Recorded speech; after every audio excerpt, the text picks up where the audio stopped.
नमस्कार, public news देख रहे हैं आप। शीश महल विवाद अरविंद केजरीवाल पर भारी पड़ता नजर आ रहा है।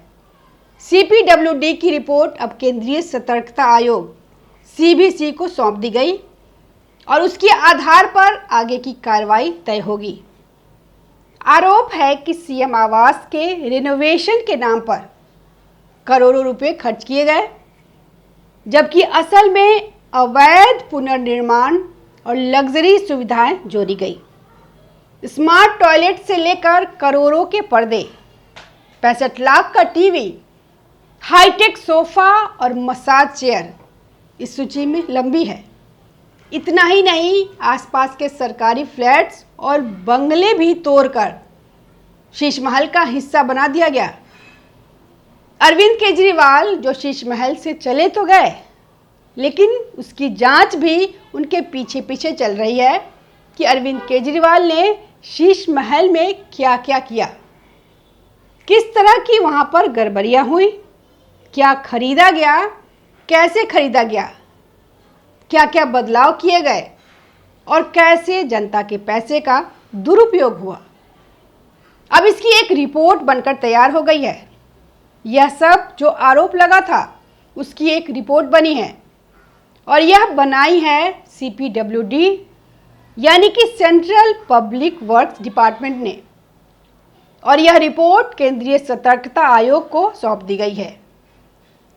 CBC central vigilance committee CBC इस रिपोर्ट के आधार पर मामले की जांच को आगे बढ़ाएगा और साथ ही फ्यूचर कोर्स ऑफ एक्शन क्या होना चाहिए, आगे क्या कार्रवाई होनी चाहिए, उसके ऊपर फैसला लेगा। देखिए, अधिकारियों के हवाले से जो सोर्सेज के आधार पर मीडिया रिपोर्ट्स में लिखा गया, उसमें बताया गया है कि इस रिपोर्ट में गड़बड़ियों की बात है। इस रिपोर्ट में जनता के पैसे का दुरुपयोग की बात है। इसके रेनोवेशन में खास तौर से जो इसमें बदलाव, मरम्मत के नाम पे जो करोड़ों करोड़ों रुपया खर्च किया गया, उसका जिक्र किया गया। अब सीबीसी सक्रियता के साथ इस मामले को आगे बढ़ा रहा है और कल को इस रिपोर्ट के आधार पर केजरीवाल को पूछताछ के लिए, जांच के लिए बुलाया जा सकता है। अब अरविंद केजरीवाल इसमें फंसने वाले हैं। देखिए, इतने दिनों में ये मामला शांत था, इस पर चर्चा नहीं थी क्योंकि इस पर जांच हो रही थी। जो शीश महल, ये वैसे तो इनका नाम है 6 फ्लैग लेक स्टाफ रोड पर यह बंगला है जो कि मुख्यमंत्रियों का आवास हुआ करता था। अरविंद केजरीवाल का भी आवास था जब वे मुख्यमंत्री थे। अब इसमें कई गड़बड़ियां हुई है जिसकी शिकायत पहले एलजी को की गई थी और उसके बाद इसमें जांच के आदेश दिए गए थे। फिर इसमें सीपीडब्ल्यूडी और सीबीसी की एंट्री हुई और देखिए, सीपीडब्ल्यूडी में और सेंट्रल पब्लिक वर्क्स डिपार्टमेंट जो कि केंद्र का है और जो अरविंद केजरीवाल के समय पर जो दिल्ली का है, वो है पीडब्ल्यूडी यानी कि पब्लिक वर्क्स डिपार्टमेंट।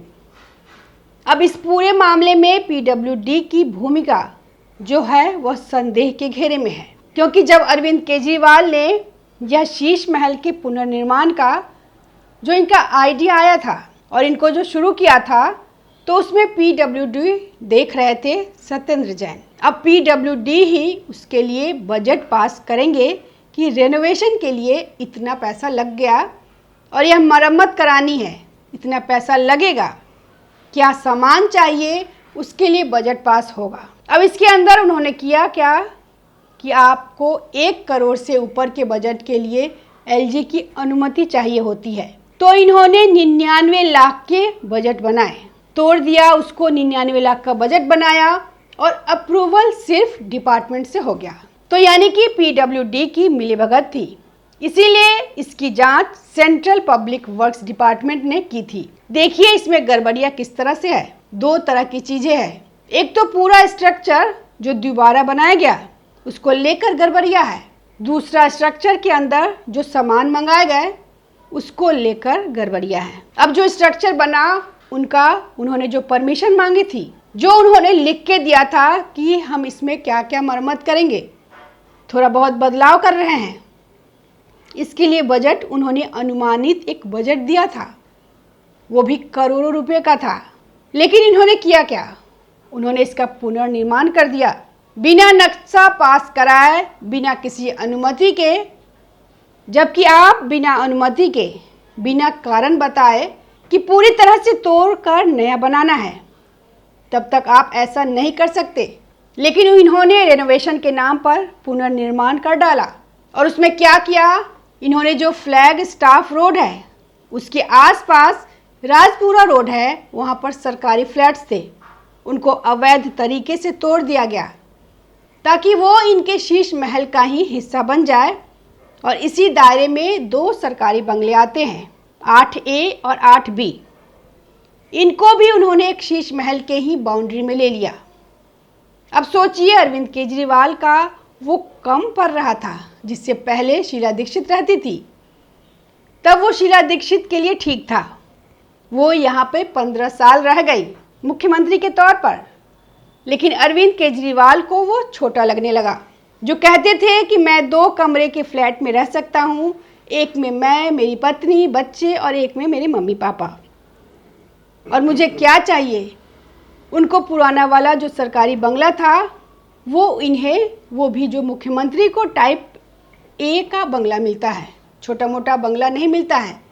लेकिन उनको वो खराब लगने लगा और इन्होंने आसपास के फ्लैट तोड़ डाले। टाइप 5 के फ्लैट इन्होंने तोड़ डाले और उन्होंने 2 सरकारी बंगले अपने शीश महल में शामिल कर लिया। तो पहले तो यहाँ पे गड़बड़ियाँ हुई है, पुनर्निर्माण की परमिशन और बिना परमिशन के पुनर्निर्माण करना और अवैध तरीके से फ्लैट तोड़ना। अब इसमें 3 इंजीनियर PWD के शुरुआत में ही सस्पेंड हो गए थे, जिसमें इनमें गड़बड़ी पाई गई।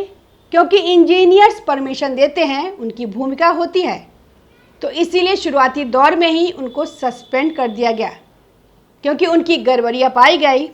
इसके बाद जो निकल कर आया वो तो तमाशा ही था।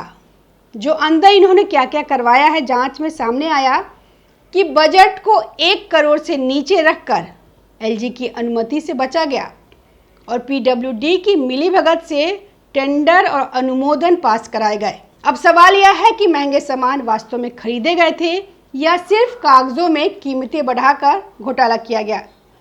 शुरुआती जांच में 3 इंजीनियर सस्पेंड हो चुके हैं और अब CVC अरविंद केजरीवाल एवं तत्कालीन PWD मंत्री सत्येंद्र जैन को पूछताछ के लिए बुला सकता है। विपक्ष इसे जनता के पैसे का दुरुपयोग और कोरोना काल में ऐशो आराम का प्रतीक बता रहा है।